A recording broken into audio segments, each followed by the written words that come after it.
1 декабрь бүткүл дүйнөлүк СПИДке каршы күрөшүү күнү. Бул илдет алгачкы жолу 1981 катталган ВИЧ иммунитетин жетишсиздикти пайда кылуу менен СПИДтин өнүгүшүнө алып келет. Бүткүл дүйнөлүк саламаттыкты сактоо уюмунун маалыматына ылайык, дүйнөдө ВИЧ инфекциясын жуктурган адамдардын саны күн санап өсүүдө. Алсак, Талас облусунда 180 жаран СПИД жуктуруп алгандар. Бул сан каттоого алган гана жарандардын саны. Ал эми өз ден соолугу үчүн кайдыгер карап, дарыгерлердин текшерүүсүнөн өтпөгөн да канча адам ВИЧ инфекциясын алып жүргөнү белгисиз дешет дарыгерлер. Эң өкүндүргөнү биздин областта бул көбүнчө жаштарыбыз. 20 жаштан 49 жашка чейинки жарандар бул 87% түзөт. Абдан өкүнүчтүүсү бул жаңы үй бүлө күтүп, балдарды тарбиялап, эмгекке жарандуу кезинде ушул оорунун жугузуп алат.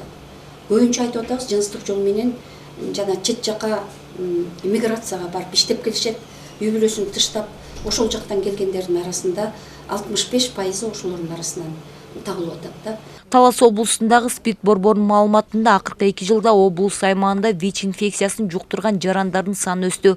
Алсак, ушул жылдын 21 ноябрына чейин эле 21 адам СПИД жуктуруп алган. Быйылкы жылдын эсебинен 7 кош бойлуу айым бар болчу биздин учетто, 7-өөтөн төрөп алышты аман эсен.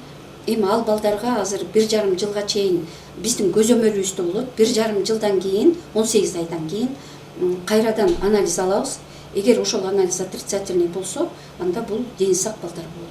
21 кылымдын чумасы аталган СПИДтин алдын алуу боюнча 1 ноябрдан 1 декабрга чейин жарандарга маалымат берүү максатында атайын 1 айлык жарыяланды. Башкы максат жергиликтүү жарандарга ВИЧ инфекциясы тууралуу маалымат жеткирүү.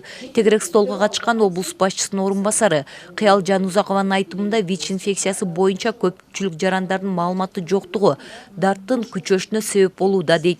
Бирок ошого карабастан бүгүнкү күндө баягы экономикалык жактан активдүү жаш курагындагы адамдардын сыртка чыгып жанагы маселелер эч кандай эмеси жок, жыныстык катнашка барганы, ошол башка жактан келип жуктуруп келгени, байкабай, билбей калып жуктурган, ушунун баардыгы кандайдыр бир деңгээлде билиминин, маалыматынын жоктугунан.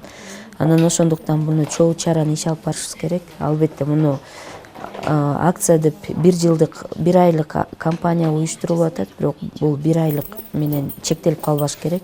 Дарыгерлер маалыматында ВИЧ инфекциясы жуккан маалда 2 жумадан кийин белгилери билине баштайт. Алгач адамдын дене табы 10 күндөн ашык көтөрүлүп, тердеп алсыздык башталат. Андыктан ар бир жаран өз ден соолугу үчүн 1 жылда 1 жолу дарыгердин текшерүүсүнөн өтүү менен СПИДке анализ тапшырууну унутпашы керек.